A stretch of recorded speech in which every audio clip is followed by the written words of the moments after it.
recipes, and this is no exception. This is native inspired duck fried rice. So I'm going to start with my Tilda golden Silla basmati rice. It's quality rice which will complement this just perfectly. Now I'm going to make the pepper mix that you guys have seen several times before. I'm going to season my duck breast with some onion powder, all-purpose, salt, garlic, white pepper and some Peking duck sauce. Mix this all together and then set aside to marinate. Once it's marinated, I'm going to add this to a hot wok and allow this to cook thoroughly through, and then I'm going to add some palm oil and sesame oil, add in some chopped onions and carrots and allow this to saute before adding in that pepper mix. Season with some chicken bouillon and fresh ginger and garlic. Mix this all together before adding in your bell peppers, and then I'm going to add in that perfectly fluffy rice which I get with Tilda every single time.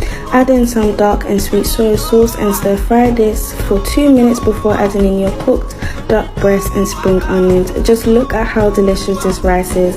Make sure you give it a go.